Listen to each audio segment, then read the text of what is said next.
From half-court buzzer beaters to the reigning champions going down in the first weekend of the NCAA tournament, this is what March is all about. Welcome back to Culture Central. I'm your host, Zacharia, joined by Jezenia Marrero, and after a weekend of non-stop entertainment, the first two rounds of this year's tournament have concluded, but we're here to talk all about it. Yep, Jezenia, we are. Starting off with the upsets from round one, we had High Point defeating Wisconsin, VCU defeating, of course, the once great UNC. Let's start with High Point. What you got to say about them? High Point was on fire. They came for business and they got it done. And what they did right is they controlled those two guys, Boyd and Blackwell. Yep. They had complete control over them the entire game, and that's who they knew the targets were, and they got it done. Absolutely. The fact that they also are making it into the Sweet 16 with a first-year coach, I don't think they're going to make it past this. I don't know if they can make it that far or even to, the Final Four. But I can see them coming back next year under this coach doing really good and bringing a lot of energy and momentum that they brought during this round. Yeah, I was super surprised because I thought Wisconsin's guard duo, like you said, Blackwell and Boyd, probably top three in the nation. Oh, for sure. I mean, they both balled out 22, 27 apiece. Yeah. I just thought if you play against a team like High Point, they capitalize on mistakes, and they're just a sloppy team all season. They really showed it in that game. I mean, it was 16 fast break points compared to Wisconsin's 5. Yeah. They cleaned up the glass better. And then Chase Johnston, this guy right here, lights out shooter. I saw the hype online. I couldn't fall for it. I just couldn't get there. He was hitting. He had his first 2-point shot of the season to win the game for his team. Unbelievable. High Point advances beats Wisconsin.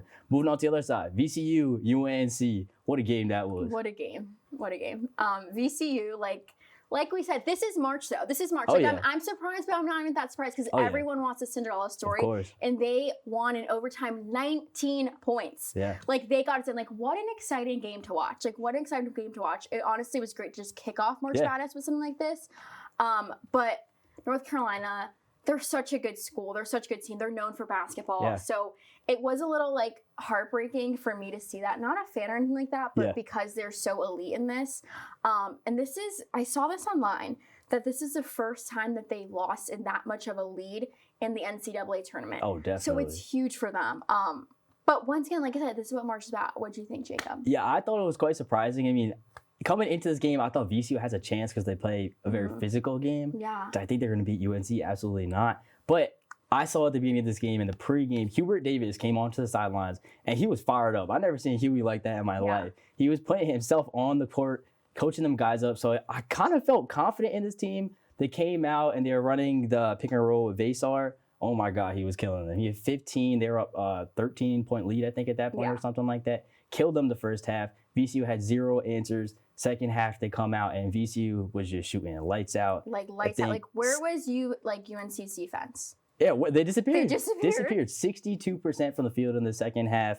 And then we had Terrence Hill Jr. I was going to say, you can't not talk about Terrence Hill Jr. Got a career high of 34 points during March Madness. Does it get any better than that? I don't think so. Absolutely not. 20 of his 34 in the second half. 7 for 10 from 3. And after the game, they got to talk to Vasar on North Carolina's big. And he was saying they didn't know what to do because they were hitting from outside. You have to go out there and guard them. Yeah. This team loves the contact. They're all for it. VCU takes the win. I could not believe that. But unfortunately, they lost in the next round. But moving on, the biggest story of the first weekend, we had the reigning champions, the Florida Gators, defeated by the number 9 seed Iowa. Who would have thought? Are you serious? Once again, this is March. This is what it's about.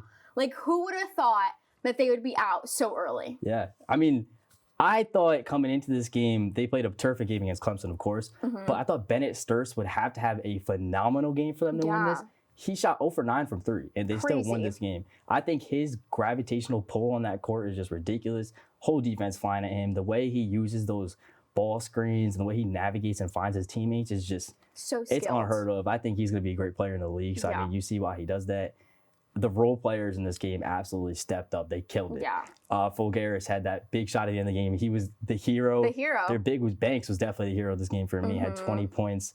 Never going to see something like that from him again. Yeah. But he did it. Yeah, Iowa, great team. But I wanted to list, because Ben McCollum is one of the best coaches in college basketball. This roster 2 years ago, Bennett Sturts was D2, Tavion Banks was JUCO, Fulgaris was at Robert Morris. He had 3 three-star recruits.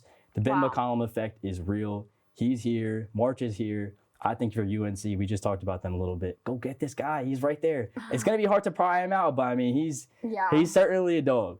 I also just feel like with Florida, like I expected them to play with confidence, but they came out like a little bit too chill. Yeah. Like they were just a little bit too cocky. Yeah.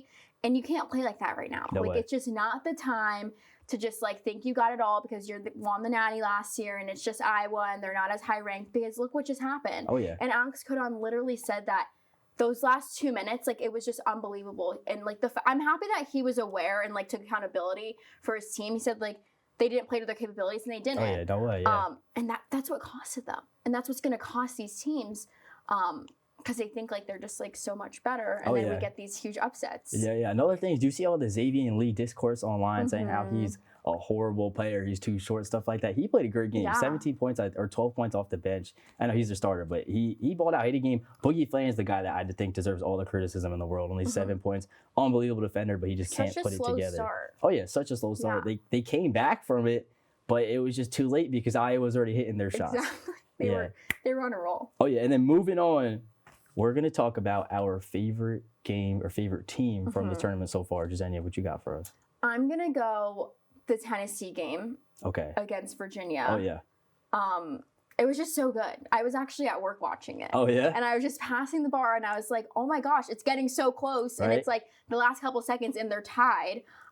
Great game. Go Vols. Once again, not really supporting them, nothing like that. But I really like the team. I feel like they can really make it far. But it was a good game, and it was like a good, like, just back-to-back game. What about you, Jacob? For me, I went with the kind of sleeper pick here. I didn't go for a favorite game. I went for my favorite team in this tournament because they are balling out. Shout out the Texas Longhorns. I didn't think they were going to be in this tournament. I thought they were going to lose that game to NC State. They won 3 games over the 5 days of that weekend. They're headed to the Sweet 16, beat some great teams. Yeah. First was NC State. They had a game winner to win that. And then you tell me they got to go play BYU. I'm telling you, that sounds crazy that they have to knock off AJ, who also had a 30-plus point game. I know. Ridiculous. They win that one. And then they go on. They play Gonzaga. Super experienced team. That's all you're hearing. Graham Ike, great player. Volca Titus went in there, and he was putting on a show against Graham Ike. I personally was not expecting that at all because Graham Ike is a great player. But Volca Titus was killing him, had 40 points combined through those 2 games. Wow. Jordan Pope a bucket, but now they got to play Purdue coming up. How do you think that one's going to go? It's a tough matchup. I don't love Braden Smith against Jordan Pope because I just think he might struggle there, but they got the bigs for it. Purdue's even more experienced team than Gonzaga. Yeah. Texas is going to knock off another experienced team. Why not? Why not Purdue? And then moving on to end this, we're going to talk about the Sweet 16 coming up. Our favorite matchup. So mine is not on here, but UConn. I already said I want UConn to win it all. So I'm going to go UConn, Michigan State. I think these coaches' storylines is really cool. Tom Izzo from Michigan State. Then we obviously have Dan Hurley. I think Dan Hurley is one of the best coaches in men's college basketball right now. He just is like, he cares about his players, but he's also like holds them accountable to have a good game. But now Tom Izzo's Michigan State team, they are elite with rebounds. And I think that rebounds can cause this game to go on Michigan State's side. So I'm really excited to see how it goes. Obviously, I want UConn to win, but I just want a good game. What do you think? I'm so sick of that Tom Izzo and Marks talk because he's won, one national championship in the past, I don't know how many years. Yeah. But I think that's going to be a great game. I thought UConn barely escaped that UCLA game. It worked out, though. They won by a decent amount. I thought it was going to be way closer. The cockiness. Oh, yeah. For mine, I can't believe we're not talking about this Duke and St. John's game. I'm going with Houston and Illinois. I think. Did you say you wanted Houston to win the Natty? Was that you or someone else? I've been saying that for the last 4 years, and they couldn't get it done. So this year, I'm rolling with Arizona. 5th time's a charm. Oh, but you're running. Okay. I'm running Arizona this year. But for this matchup, Houston, Illinois, the best offense versus the best defense. Just a dogfight. Feels like a Final Four match. Yeah.